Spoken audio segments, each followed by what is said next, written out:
The gentle hum of jet engines filled the first-class cabin as Barron Trump stared out the window, watching Washington, D.C. shrink beneath the clouds. At 18, his 6 feet 7 inches frame made even the spacious first-class seat feel somewhat cramped. He was looking forward to a quiet flight back to school after visiting family, hoping to catch up on some reading for his international relations seminar. His peaceful moment was interrupted by raised voices several rows ahead. A distinguished-looking older woman in a Navy business suit was engaged in an increasingly heated discussion with a flight attendant. Through the gaps between seats, Barron could make out the woman gesturing animatedly at her laptop. "This is absolutely unacceptable," the woman's voice carried through the cabin. "I have a crucial presentation to finish before landing, and there's no power in any of these outlets. I specifically booked first class for the working conditions." The flight attendant's apologetic murmur was drowned out by the woman's next declaration. "Well, someone is going to have to move. I see working outlets in other seats, and as a Diamond Elite member, I demand a solution." Barron felt his stomach tighten as he noticed the flight attendant's eyes drift toward his seat, one of the few with functioning power outlets on this aging aircraft. He hadn't even thought to check if his outlet worked when he sat down, having charged his devices before boarding. Little did he know, the next few minutes would lead to one of the most unexpected and enlightening experiences of his young life. Part 2. The Confrontation. "Excuse me, sir." The flight attendant approached with an apologetic smile, her name tag reading Sarah. "We seem to have a situation with the power outlets, and I noticed yours is one of the working ones. Would you possibly consider—" "He's young. He can move." The businesswoman had followed Sarah down the aisle, her laptop clutched to her chest. "I have a presentation to the board in Chicago that could make or break my entire division." Surely he understands the gravity of the situation. Barron felt all eyes in the cabin turn toward him. He'd spent years learning to handle public attention, but this was different, more personal, more immediate. The woman's eyes widened slightly as recognition dawned on her face, but rather than backing down, she seemed to square her shoulders even more firmly. "With all due respect," she continued, her voice dropping to a stage whisper, "being who you are, you should understand the importance of professional responsibilities. I'm sure you can find another seat." Barron's hand tightened slightly on his armrest as he weighed his options. He had every right to stay in his assigned seat, but he could also see the genuine stress in the woman's face. The old impulse to avoid conflict wore with a newer sense of self that he'd been developing at college, one that didn't believe in letting people steamroll over others, regardless of their status or demands. Barron took a deep breath and stood up, his tall frame making the businesswoman take an involuntary step back. But instead of gathering his things to move, he reached into his carry-on bag and pulled out a sleek portable battery pack. "Ma'am," he said, his voice calm and measured, "I understand how important your presentation is. I have a portable charger that should last the entire flight. Would you like to use it?" The woman blinked, clearly thrown off guard by this unexpected offer. Several nearby passengers who had been watching the drama unfold with barely concealed interest now looked equally surprised. "Well, that's—" The businesswoman stammered, her previously demanding demeanor faltering in the face of this simple act of kindness. Sarah, the flight attendant, broke into a warm smile. "That's very thoughtful of you, sir. My mother always taught me that sometimes the best way to handle conflict is to find a third option that helps everyone," Barron explained, extending the charger. "I have another one in my checked luggage, so I really don't mind." The businesswoman's face softened as she accepted the charger, her shoulders relaxing for the first time since the confrontation began. "I may have been too quick to— thank you. This is very kind." As she turned to head back to her seat, she paused and looked back. "You know, your mother taught you well." Hit that subscribe button and turn on notifications to follow Barron's journey as this flight takes an even more unexpected turn. As the flight reached cruising altitude, Barron noticed the businesswoman making her way back toward his seat. This time her demeanor was completely different. Gone was the demanding executive, replaced by someone who seemed almost apologetic. "I hope I'm not disturbing you," she said softly, "but I wanted to properly introduce myself. I'm Dr. Eleanor Matthews, and I owe you an apology." Barron gestured to the empty seat beside him, inviting her to sit. "No apology necessary, Dr. Matthews. We all have stressful days." "That's generous of you, but I need to say this," she insisted, settling into the seat. 25 years ago, I was a young professional with 3 children, struggling to prove myself in a male-dominated field. Someone showed me an unexpected kindness on a day when I was at my worst. and it changed the trajectory of my career. Today, I became exactly the type of person I once resented. She paused, pulling out her tablet. My presentation. It's actually about implementing a mentorship program for underprivileged youth interested in STEM careers. I got so caught up in the corporate politics that I lost sight of why I started this project in the first place. Barron leaned forward, genuinely interested. That sounds like an amazing initiative. What sparked the idea? Dr. Matthews smiled, her eyes lighting up with passion as she began sharing her vision. Neither of them realized that this conversation would lead to an opportunity that would surprise everyone on board. As Dr. Matthews explained her program, Barron found himself increasingly engaged. The initiative wasn't just about teaching science and technology. It included comprehensive mentorship, life skills training, and real-world project experience. However, she was struggling to find the right venue to launch the pilot program. The board wants proof of concept before full implementation, she explained, frustration evident in her voice. But finding the right location and partnership has been challenging. Most places either want too much control or don't have the right infrastructure. Barron sat up straighter, an idea forming. What if? He started, then paused, carefully considering his words. What if you had access to a fully equipped STEM lab that's only used part-time, with existing security protocols and connection to an educational institution? Dr. Matthews looked at him curiously. That would be ideal, but where? My school, Barron said, pulling out his laptop. We have a new innovation center that's only used for special programs. I'm part of the student advisory board, and we've been looking for community outreach opportunities. He pulled up the facilities website, showing her the state-of-the-art laboratories and learning spaces. Dr. Matthews' eyes widened as she scrolled through the images. This would be perfect, she whispered, then looked at him sharply. But why would you want to help me after how I treated you earlier? Barron's response would demonstrate just how much he had grown beyond the public's preconceptions of who he was. Barron closed his laptop slowly, gathering his thoughts before responding to Dr. Matthews' question about why he would help her. You know, he began, his voice thoughtful. People often make assumptions about me based on my name or my background. They think they know exactly who I am and what I'm capable of. Earlier, when you first approached about the seat, you made an assumption too. Dr. Matthews shifted uncomfortably, but Barron held up a hand with a gentle smile. But then you did something different. You acknowledged it. You showed that people can grow and change in the span of a single conversation. That's exactly what your program is about, isn't it? Giving people the chance to show who they really are, beyond assumptions and circumstances. He turned to face her more directly. Besides, my mother always says that the true test of character isn't how you treat people who are kind to you, but how you respond to those who aren't. Sometimes the best way to change perspectives is to be the change yourself. The cabin lights dimmed for the evening portion of the flight, and in the soft glow, Dr. Matthews wiped away an unexpected tear.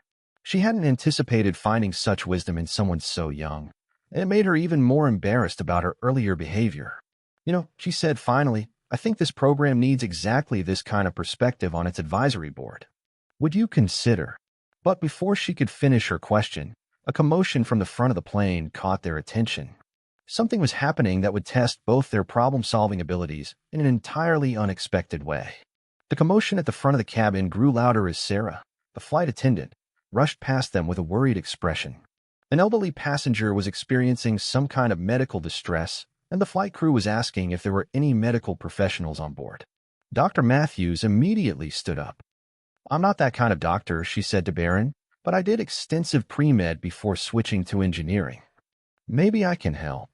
They made their way to the front where an elderly man was having difficulty breathing. His wife, clutching his hand, explained that he had severe allergies but couldn't find his emergency medication in their carry-on bags.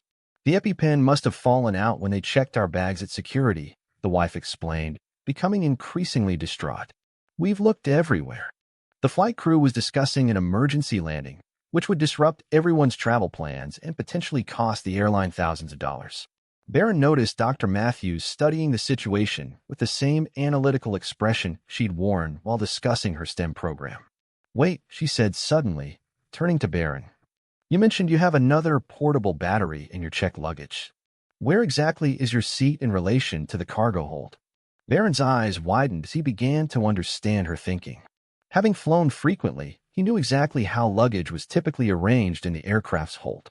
But what Dr. Matthews was suggesting would require quick thinking, cooperation from the crew, and a bit of luck. The cargo hold access panel, Dr. Matthews explained quickly to the flight crew. Most modern aircraft have one near the crew rest area. If we can locate the right bag. My seat is directly above the forward cargo section, Barron added, pulling up the airline's app on his phone. And I have a tracking tag on my luggage. Look, it's showing my bag is right below us. The lead flight attendant hesitated. Accessing the cargo hold mid-flight isn't standard procedure. Neither is an emergency landing, Dr. Matthews countered, her earlier executive authority now serving a greater purpose. I've worked with aerospace engineering teams. The cargo hold is pressurized and climate-controlled. It's perfectly safe for a quick retrieval. Barron pulled up his baggage claim ticket. The medication could be just a few feet below us. My bag is black with a distinctive red stripe, and I can tell you exactly what compartment the spare battery pack is in. The flight crew huddled briefly, consulting with the captain over their internal phones. Time was crucial. The elderly passenger's breathing was becoming more labored. Finally, the lead attendant nodded. The captain has authorized emergency cargo access. But we'll need to be quick, and we can only send one person. That's when Barron and Dr. Matthews shared a look, both realizing that their different areas of expertise would be crucial for what came next. I should go, Barron volunteered, already standing up. I'm taller and can reach farther into the hold. Wait, Dr. Matthews interjected. You'll need my engineering expertise. The access panel has a specific release mechanism, and in an emergency, every second counts. She quickly drew a diagram on her tablet. Look for a secondary latch here, behind the primary handle. It's not obvious unless you know aircraft design. The lead flight attendant guided Barron to the access panel, while Dr. Matthews talked him through the procedure via the crew's intercom. The elderly passenger's wife watched with hopeful eyes as Barron disappeared into the small access corridor. The cargo hold was dimly lit by emergency lighting, the space cramped even for regular maintenance crews. For someone of Barron's height, it was particularly challenging. Using his phone's flashlight and following Dr. Matthews' precise instructions, he spotted his bag wedged between two larger suitcases. But as he reached for it, the plane hit a pocket of turbulence. The fasten seatbelt sign dinged on, and Barron found himself in a precarious position, with time running out and a decision to make that would require him to think far outside the box. The turbulence intensified, and Barron could hear the urgent voices of the flight crew through the access panel above. But rather than retreat, he remembered Dr. Matthews' earlier words about finding third options. His phone's flashlight illuminated the cramped space as he surveyed his surroundings, and suddenly he had an idea. Dr. Matthews, he called through the intercom. What if we create a chain? A chain, she responded, quickly catching on. Of course. The bags are all connected by the loading straps. Working quickly despite the shaking aircraft, Barron pulled at the cargo netting that secured the baggage section. By threading it through the handles of several bags, he created a makeshift pulley system that allowed him to shift the heavy luggage blocking his suitcase without having to maintain his balance in the turbulent hold. With one careful movement, he slid his bag free and retrieved the spare battery pack from the front pocket. But as he turned to climb back up, he noticed something that made him pause, a small medical bag that had fallen between the seats, its Red Cross symbol barely visible in the dim light. Asked the passenger, he called up urgently. Did their EpiPen have a blue case with a silver clasp? The elderly man's wife gasped audibly through the intercom. Yes, that's exactly what it looks like. In that moment of serendipity, Barron realized that sometimes the best solutions come from seeing the bigger picture, just as Dr. Matthews had been trying to do with her STEM program. Within minutes, both Barron and the EpiPen were safely back in the cabin. The elderly passenger received his medication just in time, his breathing gradually returning to normal as his relieved wife held his hand. The cabin erupted in spontaneous applause, but Barron quietly returned to his seat, avoiding the attention. You know, Dr. Matthews said as she settled back beside him, what you just did down there, that kind of innovative thinking under pressure, that's exactly what we need to teach these kids in our program. Our program? Barron asked, raising an eyebrow. Dr. Matthews smiled. Well, after what I just witnessed, I'm not taking no for an answer. You showed exactly the kind of problem-solving skills we want to develop. Using the cargo straps as a pulley system, that was brilliant engineering on the fly. The elderly passenger's wife approached their seats, tears in her eyes. "I don't know how to thank you both," she began, but Barron shook his head. "Actually, ma'am," he said, gesturing to Dr. Matthews, "this is something else I learned today. It's not about one person solving a problem. It's about bringing different perspectives together." Dr. Matthews provided the technical knowledge about the access panel, and together we found a solution that wasn't obvious at first. As the woman returned to her husband, Dr. Matthews pulled out her tablet again, but this time with a different purpose. "Speaking of different perspectives," she said, pulling up a blank document, "I think I need to completely rewrite my board presentation. Would you help me show them what real innovation looks like?" As the plane began its descent into Chicago, Dr. Matthews put the finishing touches on her completely revamped presentation. What had started as a standard corporate proposal had evolved into something far more powerful, a story about breaking down barriers, challenging assumptions, and the unexpected ways innovation could emerge from adversity. "So," she said, saving the final draft, "will you be there when I present this to the board tomorrow?" Barron smiled, checking his phone's calendar.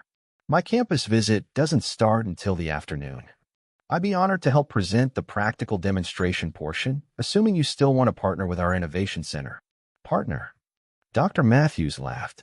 "After tonight, I'm thinking we need to make your school's facility the flagship location for the entire program. Nothing sells a vision like a real-world success story." The elderly passenger and his wife stopped by one last time before returning to their seats for landing. "Young man," the gentleman said, his voice now strong and clear, "I've lived long enough to know that character reveals itself in moments of crisis. You both showed extraordinary character today." As they buckled in for landing, Barron glanced out at the Chicago skyline emerging through the clouds. "You know what's funny?" he said to Dr. Matthews. "When I boarded this flight, I was reading about international relations and thinking about how to make a difference in the world. I never expected to find an answer at 30,000 feet. That's the thing about innovation," Dr. Matthews replied, closing her laptop. "It's not just about technology or programs. Sometimes it's about being willing to look past first impressions and find the unexpected connections that can change everything." The plane touched down smoothly, but for Barron and Dr. Matthews, it wasn't an ending. It was just the beginning of an unexpected partnership that would go on to change thousands of young lives, all because two people from different worlds learned to see past their assumptions at 30,000 feet.